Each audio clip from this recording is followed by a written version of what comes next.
Nutuna, welcome to the Graph Games podcast. I'm just going to call it that. Tonight we've got a very special guest. He doesn't really need much of an introduction. He's been working hard in the music space as well as in the acting space. Super stoked and privileged to have him on. We have done kapaka together in the past, but tonight I'm going to be talking to Troy Kingi about his experience in the film industry as an actor, as well as creating music for narrative projects such as Panthers, and really just delve into his mind and his approach and process and things like that. But without any further ado, we'll bring him on. Cheer, hello, brother. My friend. Hello, everybody. Kia ora. Thanks for having me, bro. Oh, bro. Appreciate you for saying yes to this, brother. And I know you're a super busy man, and I think I speak for a lot of people when we say, you're a cool fella, and we know that you're busy. And appreciate you giving. Appreciate that, bro. Appreciate that. Thank you. Yeah, bro.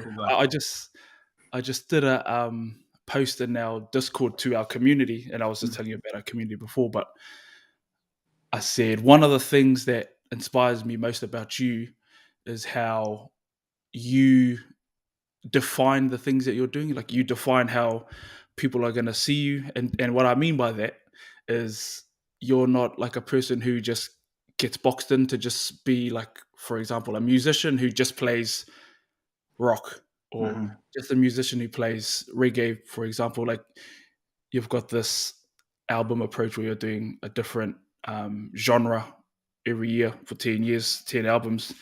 And I haven't told anyone this, so this is perfect that you're the guest when I tell people. But with our project, I'm doing 10 different characters in 10 different art styles. And you're one of the big reasons, bro. Big man. Awesome, bro. Can't wait to see that. Yeah, I don't know. I don't feel like I've like done that purposely. Trying to be this outside the box type dude. I feel like my number one trait is I don't give a fuck. That's probably what it is.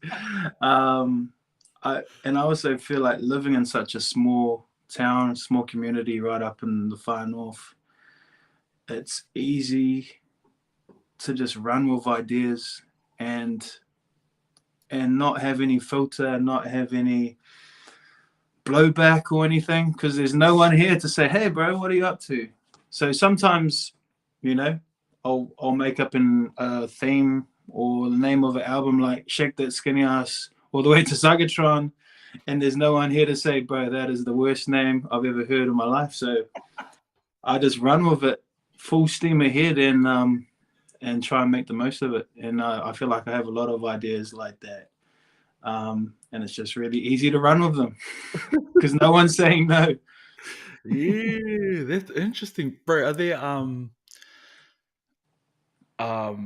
like people in your life, like obviously probably Huya will be one of them, but people who are like your go-to soundboards for things, or have you gotten to a point where you're just like, I think I'm just gonna trust my instincts? Maybe I'll get feedback on how to approach certain things, or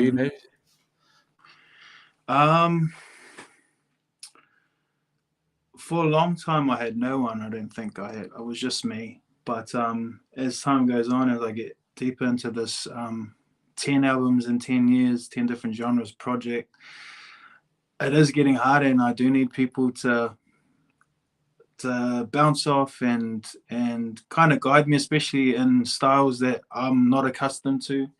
I was lucky to have Delaney Davidson come on board when I wrote the folk album Black Sea Golden Ladder, which was only like pretty much a 1 month turnaround from when my Freddie Caesar, the funk album, came out to when we started writing this folk album. Normally I've got at least a nice 10 months where I can listen to that style of music and get more accustomed, but I didn't have that luxury. So luckily I had someone like that.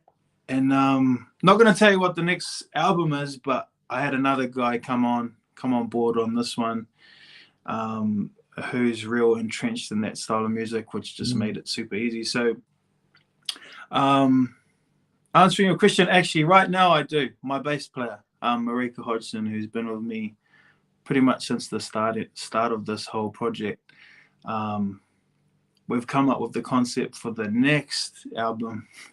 So we've got one that's ready to drop, but the next one for next year that we haven't written any songs for yet. So we spent like an hour just texting the other night at midnight.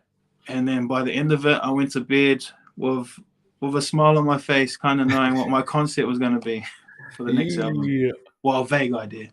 Yeah. Bro, I just thought of it now as you were talking, but about, the difference between that 10-month lead up to an album and a 1 month. Do you think, do you try and, because you know how there's those times when, as a creative person, when your back is up against the wall, you just create stuff that you couldn't even think of, and you're just like, how the hell did that happen with all that pressure with no time? Yeah. Like, do you try and purposefully create those sort of pressure cookers to pull out the creative stuff? Always. I think the last, probably going back to Zygatron, all the albums apart from the very first one have all been written 2 or 3 weeks leading up to going into the studio to record them. So I do have that 10 months or whatever. I call that my research time, where that whole time I'll be listening to, try not to like pick those ones that are real common in that style of music. Like when I was doing the Holy Colony, I was trying not to listen to Bob Marley too much. That's too obvious. So I was trying to find these more obscure dudes, and then I'll try and dissect their sound, try and figure out what makes that sound that sound. Like with that one, with I listened to the Abyssinians real hard out when I was writing the Holy Colony album, and a lot of music around that era, that the reggae around the era was all one drop, super slow, not like pumpy, ragey stuff. It was more just like spiritual, chill vibes. But going down to stuff like the bass was doubled by like a guitar sound. Like I called it the chicken bass, where the guitar would just double the bass but muted, like so I done that. I think the whole album's in one drop. Heaps of space. So I was trying to dissect that stuff. But yeah, that folk one, 1 month, she was just a straight pressure cooker. But like I said, I was lucky to have Delaney there, which was kind of a blessing and a curse, because he's very strong-minded too. So he'd have ideas, and I was like, oh, I don't know. And then we'll be like, and then eventually something. We found some middle ground. And I think in order to be creative, successfully creative, you do need to have a timeline. Otherwise, you can stay on something for years and nothing ever happens, It's kind of like like Monet or Picasso, like painting, knowing when to stop before you start ruining it. You probably have the same thing, So know when enough is enough. Otherwise, you just start killing it by overproducing it, or putting too many guitars, overdubs, or too many harmonies. So you got to know when to stop. So having that, having a set time limit, and a final date, that kind of just lays it all out for you. Yeah. Oh, bro, I like that. Etefano, those of you listening live, or if you're listening to the recording, thank you. We appreciate you, fellas. And just before we carry on, I just want to say, although our project is mostly based off film and gaming, the thing that we're dissecting right now is creativity. In Troy's instance, it's to do with his music. And the thing about creativity is, ideas, you can transfer them over to different areas of creativity. So like what Troy was talking about just now, about I'll talk to you in the first person like I'm talking to you like you're somewhere else. Okay. About research and letting other artists influence you. And if you're an artist who is trying to create something unique in a space where people have already created, you can't just look at the same influences that everybody looks at, So like how, tying back to what I said at the beginning with our artistic approach for like these different styles, I'm the same or similar to you. Like I don't want to try and compare myself to you and be Yeah. cool. But, You it's are cool. about it's about having like a repertoire of creative people to draw from, so that when it comes time to create a project, You've got heaps in your arsenal. you've got heaps in your arsenal. And like the thing is, when you draw from, like how you're talking about like a folk album, for example, when you draw from your past experience, which is other genres, you create stuff that's uniquely like your own in that space, because it's not just influenced by folk. Yeah, for You sure. know? And also, I feel like one thing that's been in my favor is trying to find stuff that has already gone that no one really cares about. So I'm kind of in my own lane, out there on a limb by myself, doing something that no one really cares about, and trying to bring some new life to it. Like I say, I'll find the people within that genre that I really love, try and figure out what it is, but then try and make it my own. Never try and imitate. Take little bits from everything. And even if you try and steer in that way, that direction, you'll never get to where those guys are, because you are you. You have your experiences. You have everything, like you said, everything from the past. I'm putting new feathers in my cap every genre I go through. So you're never going to be exactly the same. But as long as I aim in that general direction, I feel like at the end of it, I'm going to be happy with the outcome. And I know, because I do have a few friends that I'll send my stuff off to and see what they say, and they're just like, bro, you're way out there, badass. And when they say that, I know I'm on the right track. Yeah. And I remember talking to the bro Joe Royal Yeah. a few years ago when I was um, doing a tattoo on him, and he was saying that when he heard one of your I don't know which song it was, but he said literally that he was just like, bro, what the hell? You're out the gate. And I remember when he said that, thinking like, yeah, that sounds like Troy, and at the same time thinking like, bro, that's a good thing, because obviously it means it's different to what people are used to. And I like how what you do is and it's not like to try and like arrogantly be different. It's just that the stuff that's different, or the corners of music in your case that are unexplored or not as explored as you think they could be, when you are interested in those things, just naturally going to be different. And then Yeah. you're bringing it to the people. Yeah. Like the folk one I was kind of scared of, because I just said I'm going to do a folk album. Didn't know what that was going to look like. Didn't know anything. But once we got into it, I feel like now 30% of the stuff I listen to is folk. Like I've been heavily influenced by it. And I can also pinpoint real hard influences that I was listening to at those times. My Zygatron album was a guy called Shaggy Otis. The Holy Colony one would have been the Abyssinians, and also Yabba You. And the funk one, I was listening to a lot of the Meters, when I was writing the vibes for that. And then the folk one, I was listening to Nick Drake, and also because Delaney come and he got me to listen to a lot of Neil Young. So that was cool, man. And then I'm not going to tell you what the next album is, but I'll just tell you I've been listening to a lot of Talking Heads. Been listening to a lot of David Bowie,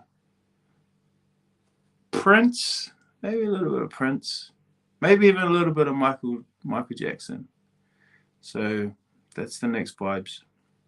Oh, that's exciting, bro. I like how it's like a crazy range of influences. And bro, like, can we talk about, so obviously your creativity comes from like your mind, because I wonder this about people like yourself, especially, and like other creatives who dabble in different mediums or different genres, no matter what creative field they're in.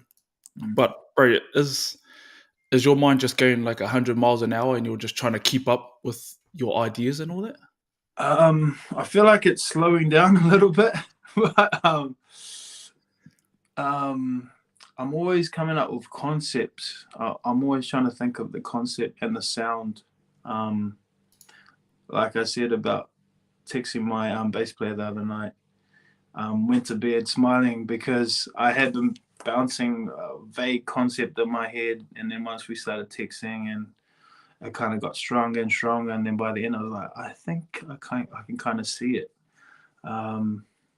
So yeah, I feel like it's getting slower, but maybe I'm just getting lazier, because I do know those first couple albums I'd have like 2 or 3 melodies I'd be singing while I was like hanging out the washing or driving the car, and I'll sing that into my voice memo, or there'll be a beat or something, or I'd hear a song and I'd have a note thing on my phone that I'll just like write the name of the song, or could even be a movie scene or something, or vibes. Sometimes it's just vibes.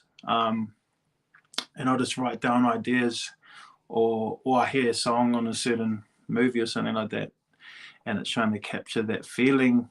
So I just write stuff like that, and yeah, it's definitely slowed down, but I think that's probably due to a very busy life with 5 children. It's getting harder, but yeah, I used to be gung ho. All my stuff was done at night when kids went to bed. By 9:30, I'll be in here till like 2 in the morning, and I've just been getting lazier, watching too much Netflix. Instead of coming in here, I only just started watching Peaky Blinders last week, and it's friggin' on. And like when we went back into the Red, cancelled all my gigs over the summer. I had one in January, and then the very next day we went into Red, so we couldn't do any of the festivals. All got cancelled. Only just watched Vikings as well, so smash Vikings out in like a week and a half. But yeah, talking about the film side of it, yeah, I'll be watching films and I can picture like certain things or my songs in films. I'm like, I could hear this part in that film, or I can just hear a song that should be on that film. I wish someone would pay me just to put any song in the whole world. Like they had the biggest budget, and I could just put any song into the different scenes, because I love listening to music and seeing the visual in your mind. Movie visual, not so much like a music video, but a movie visual. Bro, that's hilarious you bring that up, because one of the questions I wrote down is, if you could write music for one Tarantino film, which movie would it be? I'll probably do Kill Bill, just because RZA done such a good job, and I just want to top him. But musically, I feel like that was the meanest soundtrack. Kill Bill, but I feel like Django. No, Pulp Fiction is my number one. Yeah. But I have watched Django a few times, even though it's 3 hours long. It's a very long movie. Bro, and because I saw this interview with Tarantino, and he was talking about not purposefully not wanting to have like too much music in his films, especially like a film score. This is me talking about a film score. And then he ended up getting that dude, I can't remember his name, you might remember his name, but he did the score for Hateful Eight. And he was the dude who used to do like the film score for like old spaghetti westerns back in the day. Oh, nah. Like the original dude. And then he was talking about like each of his creations, like his films, being like a baby. This is not verbatim. This is just me, trying to say it in a nutshell, and saying like Nah, like I want to be able to pick, music for my films and not have someone else try and interpret it. Mm, But I thought that was interesting, and like tying back to what you were saying when you're collaborating with Delaney. mm. Do you reckon it's like a good practice to have somebody like that, like just as strong-minded Uh, as you, to Honestly, create I feel something great? like up to that point, that was probably the hardest one because I felt like I had to give up a bit. Yeah. Um, and I am pretty certain on like my vision and stuff like that. So Mm. by the end, I got where he was coming from, and once I realized that, it was easy to just let go of the reins a bit. Yeah. Um, and also, I feel like during that whole thing, I just learned heaps. I learned a lot, which which has helped me on the next one and Mm. other things I've done since then. So yeah, it was hard, but man, I learned heaps as well. It was mean, but yeah, Yeah. I feel like writing wise, I learned that I can write a lot faster by myself. Yeah. I can Right. I Yeah. I need to be alone, otherwise you can just fart around. You have your Mm. whole band in and you're just trying to do stuff and you end up doing nothing. So I'd rather just sit in here, come up with ideas, and then take it to the band. And that's actually my favorite part, taking songs that I've just written on a guitar or real basic ideas, like skeletal ideas, taking them to the band and just seeing it come to life. But Yeah. also even better than you envisaged, Mm. because I've got such an awesome band. Been working so long together that we have our own language now. So, um, Marika, she's got to be one of the top three bass players in NZ. And then we also got crazy dudes like Guy Harrison, who's in Avondale Bottling Club, and heaps of other bands. They're probably two of the most busiest musos I know in NZ. And then we've got Forrest, he wasn't Strangely Arousing. I think he's just left, but he also plays with a few other bands, and he's just gone back to jazz school. And then the other three from Kitty Kitty, my drummer, Trey, he's been with me since he was 16. It's quite a long time. He's not quite 30. He's still a young buck. Um, and and my girls, my BV girls, are actually me and Huya used to teach them at Kapaka up here. So when I was doing the Holy Colony album, I wanted some natural voices. Didn't want any flashy, well-known voices. I Mm. just wanted normal, natural, homely voices. And those girls have been with me ever since. That was like 4 years ago. So, and then also Greg, who's my percussionist. He's the guy who produced the latest album. So he's been an engineer for over 40 years. I think 40 years, close to 40 years. So maybe that'll give you a clue to Yeah. what this next album is going to be. Hey, just bro, you're talking about having your vision and then moved on into collaborating Mm, with other people, and like moving on to acting, like your acting career. That is literally collaboration, yeah. and are there any similarities, bro, with your approach to acting and your approach to music? I think, yeah, I still feel like a massive amateur in the acting scene. I still don't feel like an actor. Like, I feel pretty lucky to be in that industry. What is that, bro? Why didn't you feel like one? I don't know. I don't know. I feel like because I didn't come through the right ranks or something, I just Mm. feel like kind of an outcast, but in a good way. And I feel like exactly like the music industry, I feel like my biggest superpower is, again, I don't give a fuck. Yeah, yeah. um, and there's a lot of actors who have their processes and stuff. I don't really have anything. Like my process is to learn the script, try and get where the story's trying to go, and then get into the scenes and just be present in the scenes as if we're in the scenes for real. Like the cameras aren't there. And that's something that Timura taught us when we were doing Mount Zion was, you know, there was a whole lot of actors that have been acting for a long time and a whole lot of newbies.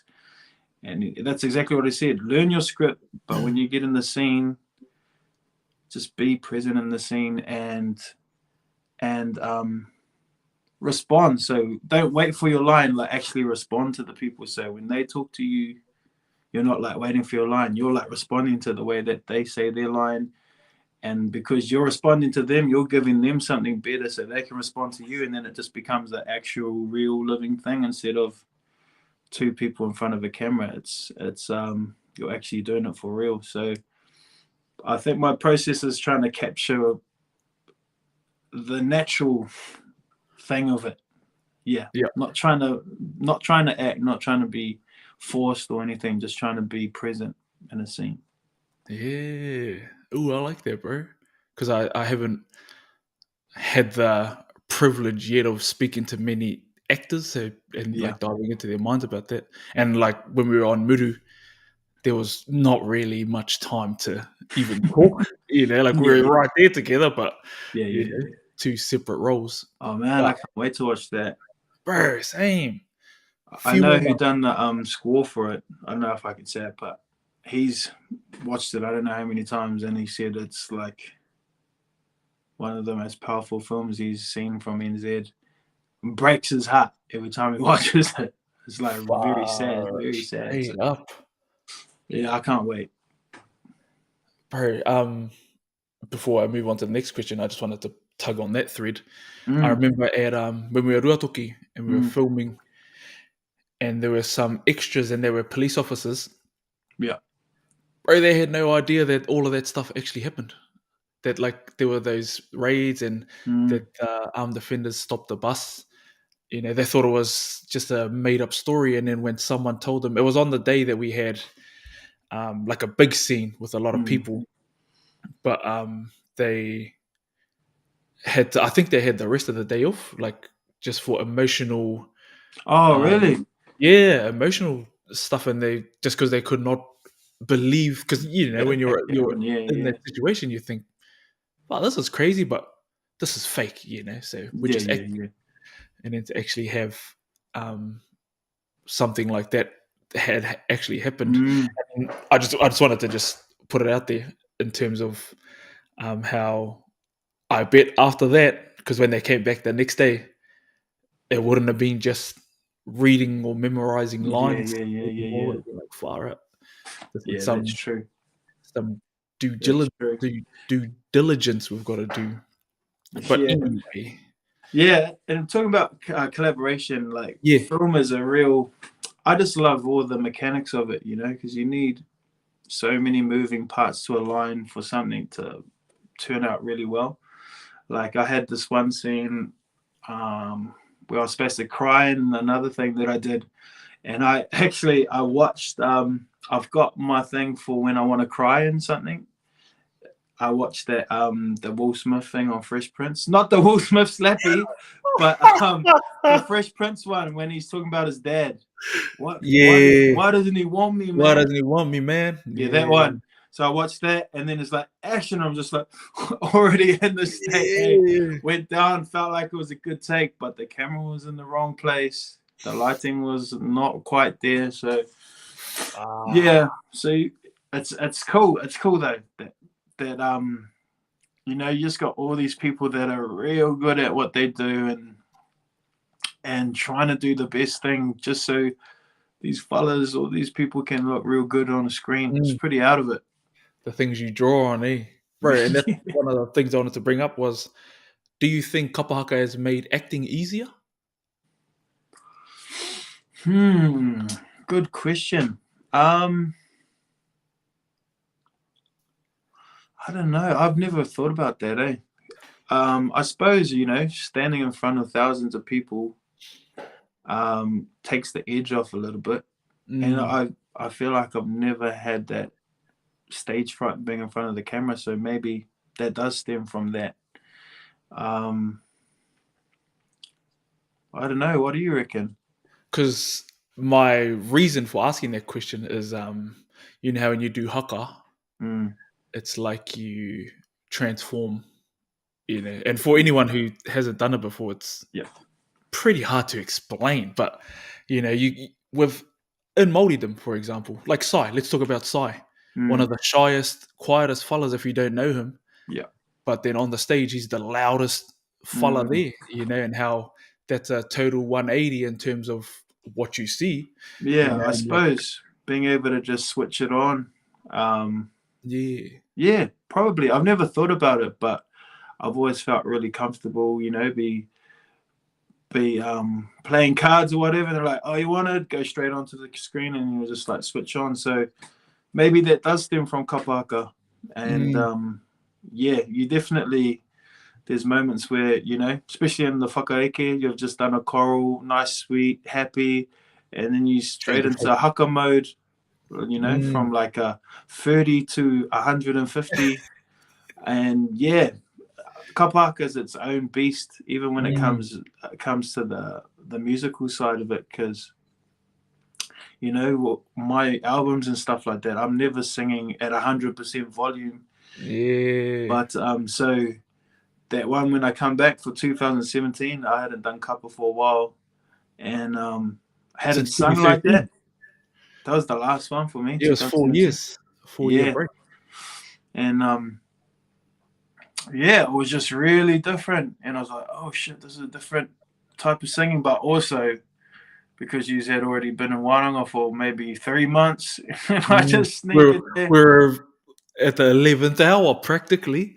I come to the last two, and I remember that the Saturday of the second to last one that night, and I was seizing up. I was seizing up bad. We done like a few run throughs, and I was lying on the ground, sweaty t-shirt, aching, seized up, going, "Fuck! I wish I wasn't here right now." Like for real, in the middle of Te Kaha, fucking seizing up. Luckily, Ike got me the magnesium pills, and I was awake. Shout out Uncle Ike. But yeah, definitely a different beast, kapaka. Mm, And I think I've been asked that question: how much do you use kapaka in what you do musically? And I didn't really know until I'd done the album of Rob a couple years ago. Oh, when we were recording Preservation of Scenery, and it was me, him, and Whenua Patu. I'd done all the BVs in 2 days. But it was just like cracking the whip, and we were sweet as. Get to the end of the day, finish, same thing the next day, and then Silla's like, you know, not everyone does this. This is that kapahaka mentality, doing like top drops 20, 30 times.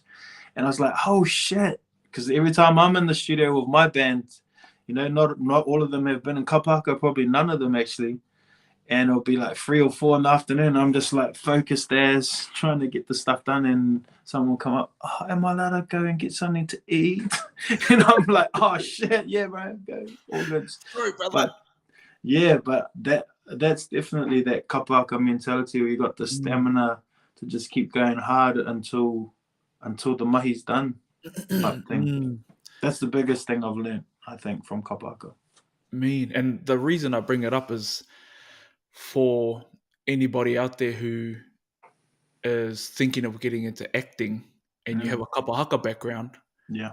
you know, you've already got experience transforming, you know what I mean? Like changing from who you are in everyday life Mm. to handy mode, you know, Spiritual mode. yeah, spiritual mode, somebody who's unrecognizable if they've never seen you Mm. full ball mode, you know? Yeah, So yeah. yeah, that was the reason I wanted to bring that up. Oh, for sure. Yeah, bro. And then moving on to like the process, like how you're just talking about 4 p.m. in the afternoon, still being able to concentrate from that kapaka mentality. Bro, what do you think are the similarities between haka, like the doing a haka campaign and the filmmaking process? Yeah. Um,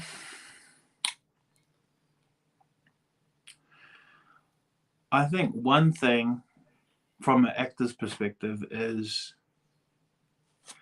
as you, hopefully it's not like that, but for me, I find like I don't really know my character until a little bit into the Mm. filming process. Kind of like learning your items. You're not strong until later in the thing. Yeah, which isn't a good thing. That's not a good thing. But yeah, I suppose same thing. That collaboration thing. You know, you need everyone, your weakest link, to be going on all cylinders in order for the performance, for the songs to come out 100%, for you to give what you want people to see. Same thing as I was talking about. You need your lighting crew, your sound, your gaffers, your directors, everyone. You need all the different moving parts, even your extras, um, just to have the same mindset and the same, going in the same direction. Um, Otherwise, you have people that are not quite there, or there for a different reason. It stirs up the pot. It does stir up the pot, and there's been many a times at Kapaka where it stirred up the pot too, and it's not very nice when there's a bit of laru, just like anything. So yeah, you need everyone kind of moving in the same direction so you can get the result at the end of it. Yeah, bro, 100%. And moving on to, because I don't know if heaps of people know, but you were part of doing music for Panthers, for the Mm-hmm. Panthers TV series, and I remember that was while we were filming Muru, bro. How was that, like, going from acting all day or all night? I can't remember what part of our shoot. I remember it was when we were in Auckland there, Mm-hmm. but going from that to doing all that music for Panthers, and then was it just a night, or was it like 2 nights that you did all that music? Um, it was actually a funny time because I think it was the same night where I had a meeting with my manager where I was like deciding to leave my manager, my music side.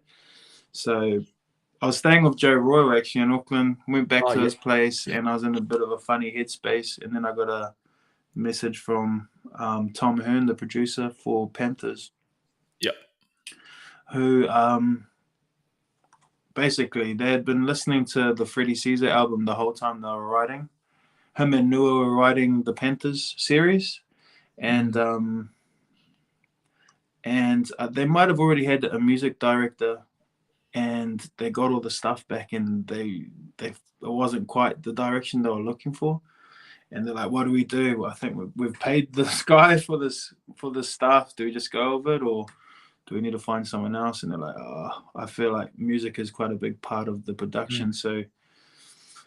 Man, we just need someone who like writes like this, like the Freddie Caesar album. And then he's like, should I just message Troy? And then he messaged me that night, the same night I come back from that meeting. So I was just like,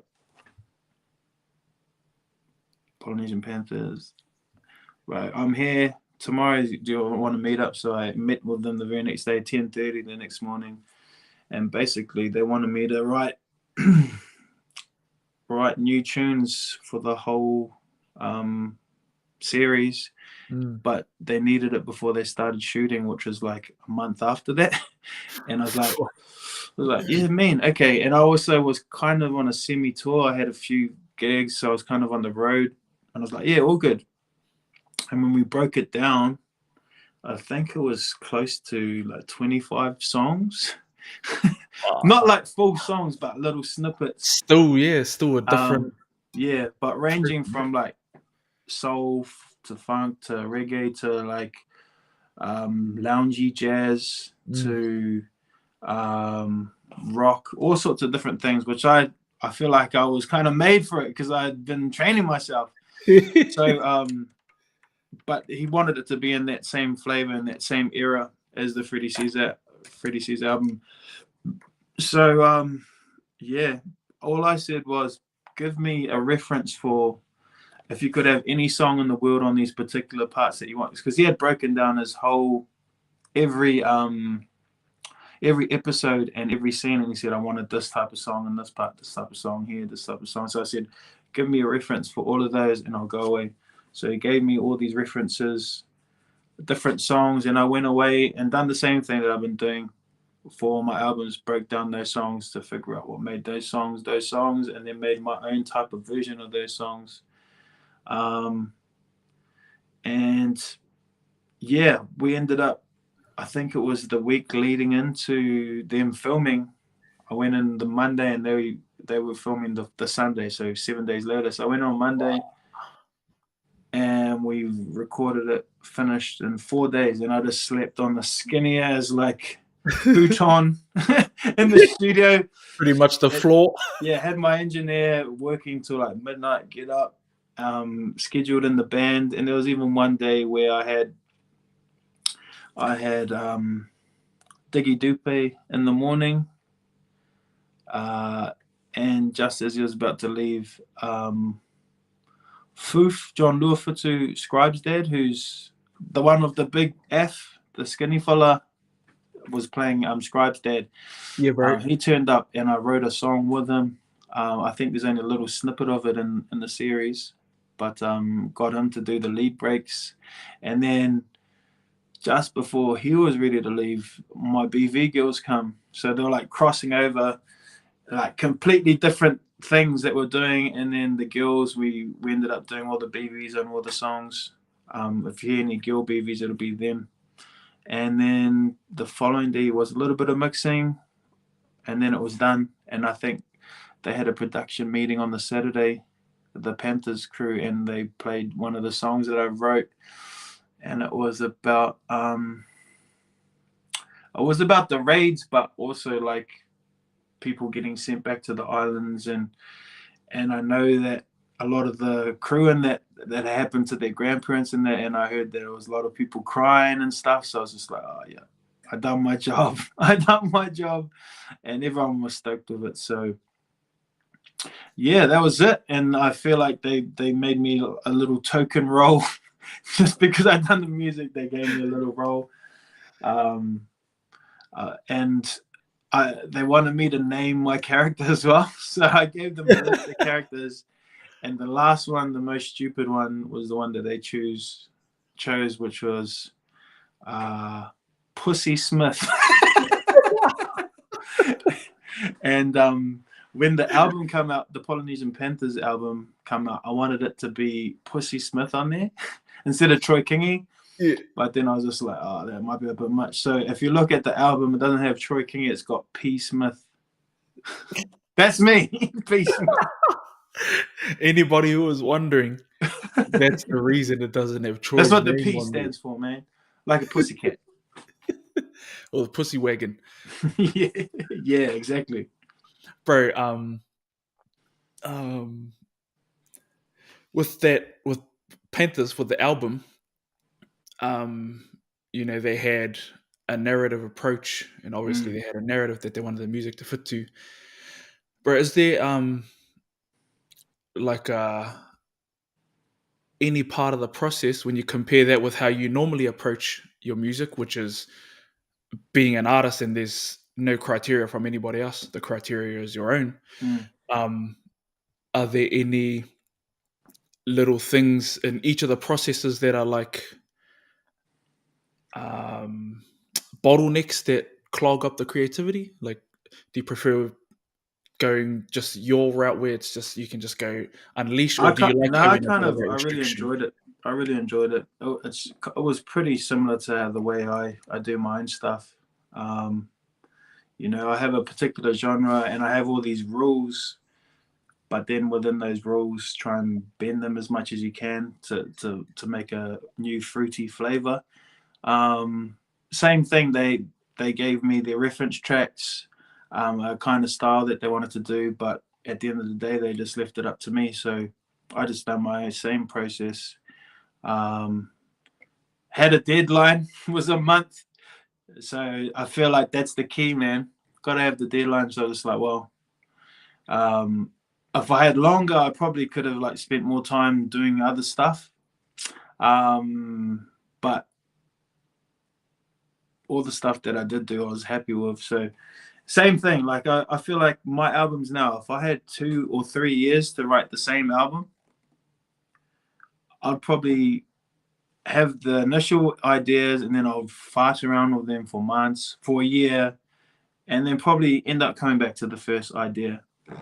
And I feel like having that deadline kind of just cuts out all that time wasting. Everything's just precise. You're just cleaning all the mud and just going straight to it. There's no time to overthink stuff. You just find the idea and just purify it as much as you can because you only have that short amount of time.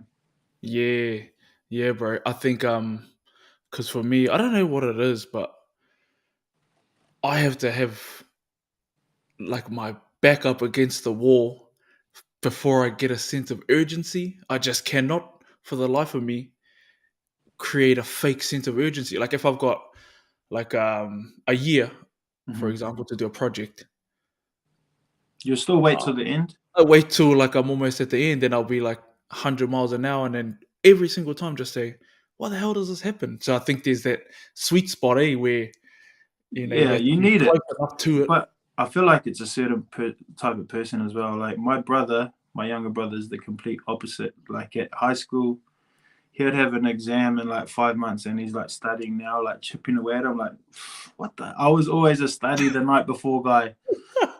So I think it's just the type of person. But I just have so many deadlines that I feel like I've got another one that I have to finish. I don't have to finish, but I said I'm going to do it by this Sunday because I've got other stuff coming up and I don't want it to get muddied up. If I give myself that time, I can solely focus on that one kaupapa without trying to do 3 or 4 at the same time. So try and get rid of one, move to the next one, and get rid of that. But then also I'm at a place now where I can say no to stuff as well. Yeah. I've been a yes guy for a long time, but now I feel like all the projects that I am working on are stuff that I really think is cool. So yeah, bro, in a real cool place at the moment. But yeah, definitely I need those deadlines. Otherwise, I'll be exactly like you. I am exactly like you. I still write my albums 2 weeks before going in the studio. So you can't get your back more on the wall than that, man. Oh, bro, straight up. And every time you kick yourself up the ass saying like, why do you always do this? Why can't you just remember how painful the last time was? Yeah.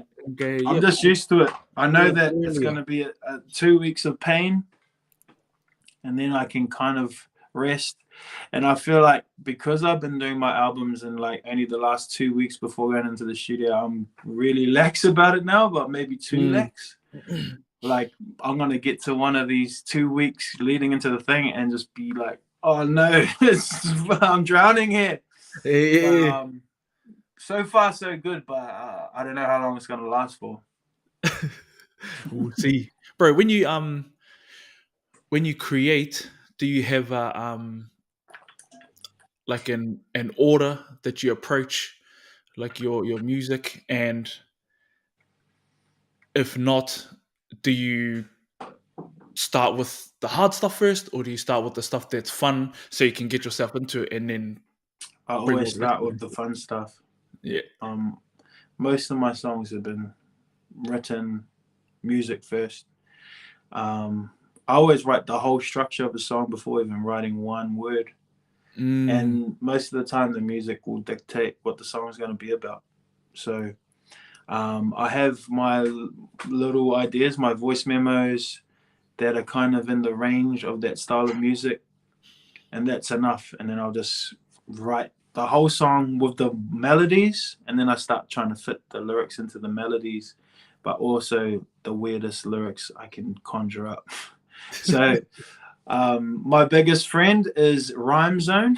There you go. So, if I know Rhyme Zone for any songwriters out there. I'll come up with a word and then I'll go through Rhyme Zone and try and find a word that's really out of it that I haven't heard in a song before, and try and fit that in with a sentence that still makes sense with the last one. Connect the dots. Yeah, and if anything's too cringy, then I have to go back and retrace my steps, start again. But honestly, the lyric stuff comes really fast. Like I'll have the lyrics within an hour. I don't try and overthink it. Whereas in the past, it would have taken me a year to write lyrics because I was a perfectionist, Mm. overthinker, and I always had this prerequisite where I just wanted it to be arty, weird, and when I just opened up the floodgates, it was naturally weird anyway. So I was like, Uh, I think it's weirder when I don't think too much. get out Because of the way, eh? yeah, I go back now and read some of my lyrics. And I'm like, up to, up to my Oh, guy. bro, do you I'm just trying to think about all the different influences on your writing. Bro, Mm. what are some of those places, or who are some of those people who have influenced your writing? Um, man, I don't know. I really don't know. But yeah, definitely the project itself. Tarantino is a big thing Mm, behind that, and you even look at a lot of the videos that I've done with Isaac Bell. A lot of them yeah. were very Tarantino-esque. Mm. Our song "Cold Steel," we done the same thing that he did at the end on Kill Bill when she's driving the car, that black and white part. Or smashed up. Yeah, yeah. Beaten up So we face. actually bought a car for $600 and shot it up with shotguns. Well, I wasn't part of that. What? Isaac got a few guys and they shot it up, and then and yeah, they filmed down the street, this road at the back of Hikurangi up by past Whangarei, Mm. and filmed that way for like 5 minutes, filmed that way, 5 minutes, filmed that way, 5 minutes, filmed the other way, and then we're in a empty factory, and we just filmed in front of a screen, a projector screen, and had that direction, and then once we finished that, turned the car around, done the other angle, and done it 4 times. Um, and I was trying to be cool. I don't smoke ciggies, but I smoked like 2 packs of ciggies that night. And I just remember going to talk, and my throat was completely dry. But I don't know. I just feel like that era that Tarantino tries to capture is the era I'm trying to capture Mm. with my music as well. I feel like I'm pretty much based in the 70s, most of my stuff. And he kind of harks back to those old film, Yep. real nostalgic thing. That's my biggest vibe is I want people to hear my music and feel like they're in an era, by a bygone era, which I feel like Mm. when I watch a lot of Tarantino stuff, you do get that nostalgic vibe. He still films on film, Cool. you know. So Strictly. so yeah, I like the way that he approaches stuff real old school. And I even had like Logic on my last computer. I only just got this new one start of the year, but I had Logic on the last one that was like 2010. So in a way, trying to be retro, Yeah. but but once you get more than 5 stems or 5 tracks, it starts freezing. So you start getting creative with your stuff. Yeah. Bro, have you thought about directing? Like directing music videos or directing films? I have, and to an extent, I do kind of direct a little bit when it comes to the music video Yeah. side. Just trying to get the best out of the people in front of the camera. Um, I have put it out there that I do want to direct something before I die. Don't know Yeah. what that is. Have to. But I know that it has to be badass.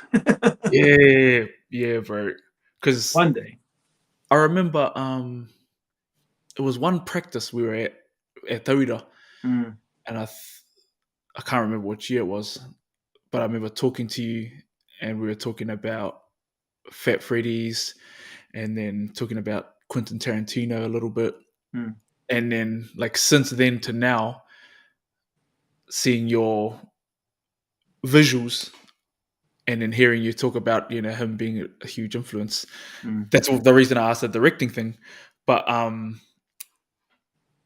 because when I think about film, I love when a film has a score that's equally as important as the visuals. And Mm. like one example for me is Dune. I don't know if you've seen Dune. Yeah. Dune, Yeah. bro. Literally from that first throat singing sound, like the screen was Mm. still black, bro. Literal goosebumps. And then that's why I wanted to talk about this combination between visual and audio and Mm. narrative and how those sort of things go together. Have you thought of some crazy like music video ideas that you've just never seen before? I've come up with concepts for films and stuff like that. Not so much my music videos, only because the very first music video that me and Isaac did, I don't think it's on YouTube anymore. After that, I was like, bro, you come up with the concepts and I'll just go with you, because I know that he makes stuff look beautiful and he Yeah, knows he my does. vibe. So the first one that he done all on his own would have been True Love, the very first one. And then we done Cold Steel, FMS Train. We also did Just the Phase. Few others. Ethiopia might have been. Oh no, First Take Strut was the last one we done together last year. But now I've been working with another young cat who's a friggin' beast. I think he must be going for like 150 music videos this year, because What? we done a music video a couple of weeks ago for my new album, Mm. and 2 days later I seen him like looking for something for a video shoot that day, and then on the weekend the same thing. I was like, bro, how many videos you doing? And I was like, he does 3 every week for a whole year. That's over What? 150. That's crazy, Holy eh? heck. Yeah, bro. So yeah, there's some crazy mofos out there. But nah, I don't really have ideas for music videos, but I have got a few concepts for, not really, just overall themes that Mm, mm. I think would look good on screen, but needs a whole lot of working to Yep. put to fruition. But yeah, that seems like a lot of work for me. I need some guys that are like, I know how to make that happen, and then I just like, Yeah. I got some buzzy ideas. Just need someone to make it work. The right collaborators, eh? Mm, Bro, before we start doing our wrapping up, I thought mm. we'd do talk about films and some of your favorite films and then some of your favorite music from films. Bro, what would I know this is a hard question. This is always a hard one when I ask people, but if you had to, what would be your top three favorite films of all time? I'll give you my top 3, but not because of the music. Um, Forrest Gump is one of my top 3. Oh, Fight Club, probably one of oh, my David top 3. Fincher, the man. Mm-hmm. And yeah, I don't know if any of Tarantino's my top 3, but Mm. I'll just chuck one in there. My favorite Tarantino movie is Pulp Fiction, so I'll say Pulp Fiction. Pulp Fiction, Yeah. classic. And was there a soundtrack from a movie that when you first heard it, you were just like, "Whoa, this is next level," or Um, "This is the perfect marriage." what's that one with Ryan Gosling? Is it Drive or Driver? Oh, Drive, yeah, Drive. That one, bro. that That's a mean soundtrack. with that cool Um, jacket. Trent Reznor done that soundtrack. But just that electro, Mm, dirty city vibe. Yeah, that's a real cool soundtrack. There's a few. What's another one?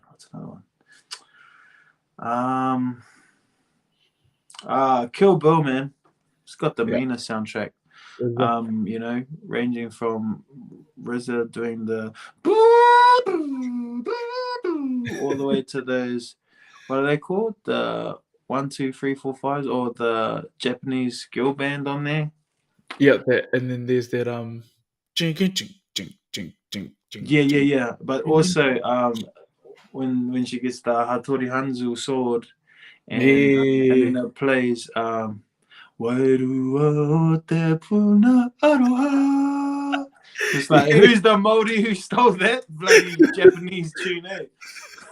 They love that movie. Yeah. Wow, Yeah. that's funny. We've just hit our hour mark. Okay. And to close off, bro, what is some advice that you'd give to anybody who's thinking of either pursuing their musical endeavors or acting? Pursuing your musical endeavors, I feel like the best thing you can do is be true to yourself and listen to a lot of music. I listen to so much music, even stuff that sounds quite shit. But you might find a real cool idea in the bridge. You never know. If you don't get to that part, you'll never know. So I've constantly got music on all the time. But yeah, be true to yourself, and I feel like find what makes you different. Because there's billions of songs that are dropped every year. So you got to find a bit of a niche. No point just writing a same old bloody bullshit song that everyone's heard a million times. Yeah. Which is when I first started writing songs. That's exactly what I was doing. So yeah, try and find what makes you unique. But also, both of the industries are quite hard industries, especially in New Zealand. It's a small population, not very big, and you can get music and film for free off the internet. So you got to really be passionate about it first and foremost. And with the acting side of things, yeah, be present in scenes, be present, and also same as the music thing, watch heaps of film and dissect your favorite actors and like, what is he doing here? Why is he so smooth? And and then try and do it in the mirror. I don't do it in the mirror. I feel like a goat. I don't really like watching myself, but you might like watching yourself in the mirror, so don't do that. Bro, that's mean advice, and I just want to bring in one thing which has been a pretty big theme in our kōrero, which is don't care or don't give a damn about what anyone thinks about you. Oh, there we go. That's the number one. Don't give a damn, man. There'll be a lot of people that say no or say, nah, that's whack ass. But if you believe it, then that's all you need. You just need to believe in what you're doing. Mean, bro. What a way to wrap up. Appreciate you again, brother. Thank you so much for giving us an hour of your time and a little bit of an insight into how your creative brain works and how you translate those creative ideas into actual things we can hear and see, and for sharing the things and people that have influenced you over the years. And I hope that people who have been listening in live and the people who listen to the recording and watch the recording can find at least one out of the many nuggets that you shared with us and apply it to their journey, whatever that journey may be. Because at the end of the day, we all have something unique to say. And Troy just shared some of his ways that he shares those unique things that he has to say. So, yeah, thank you, brother. Pleasure, my bro. Thank you for having me, mate. That's good.